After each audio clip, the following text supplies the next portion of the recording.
વલસાડ બિલાડમાં 7.86 કરોડના દારૂના જથ્થા પર ફરી બુલડોઝર, નશાબંધી સામે પોલીસની આક્રમક કામગીરી। વલસાડ જિલ્લા પોલીસ દ્વારા પ્રોહિબિશન દારૂબંધીને કાયદાના અસરકારક અમલીકરણ ભાગરૂપે ફરી એકવાર મોટી કાર્યવાહી કરવામાં આવી છે। જિલ્લાના વિવિધ પોલીસ સ્ટેશનોમાં લાંબા સમયથી જપ્ત કરવામાં આવેલા વિદેશી દારૂના જંગી જથ્થાનો આજે ભિલાડ આરટીઓ ચેકપોસ્ટ ખાતે કાયદેસરની પ્રક્રિયા પૂર્ણ કરી જાહેર નિકાલ કરવામાં આવ્યો હતો। સુરત રેન્જના પોલીસ મહાનિરીક્ષક પ્રેમવીરસિંહના માર્ગદર્શન હેઠળ અને વલસાડ જિલ્લા પોલીસ અધિક્ષક યુવરાજસિંહ જાડેજાના નેતૃત્વમાં આ મેગા ડિસ્ટ્રક્શન ડ્રાઈવ હાથ ધરવામાં આવી હતી। કોર્ટની મંજૂરી મેળવ્યા બાદ જિલ્લાના 15 જેટલા પોલીસ મથકોમાં પકડાયેલા દારૂના જથ્થાને ભિલાડ ખાતે એકત્રિત કરવામાં આવ્યો હતો। કુલ મુદ્દામાલની કિંમત ₹7,26,99,366।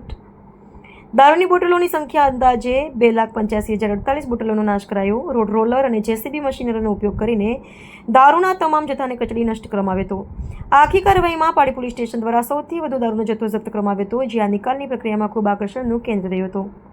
આ કામગીરી દરમિયાન વલસાડના પ્રાંત અધિકારીઓ, નાયબ પોલીસ અધિક્ષક, આબકારી વિભાગના અધિકારીઓ તેમજ જિલ્લાના તમામ પોલીસના મથકના ઇન્ચાર્જ અધિકારીઓને સ્ટાફ વિશાળ હાજર રહી હતી। ચૂંટણી હોય કે સામાન્ય દિવસો, બુટલેગરો દ્વારા ગુજરાતમાં ગેરકાયદેસર રીતે દારૂ ઘૂસડવાના પ્રયાસો સામે વલસાડ પોલીસ સતત બાજ નજર રાખી રહી છે।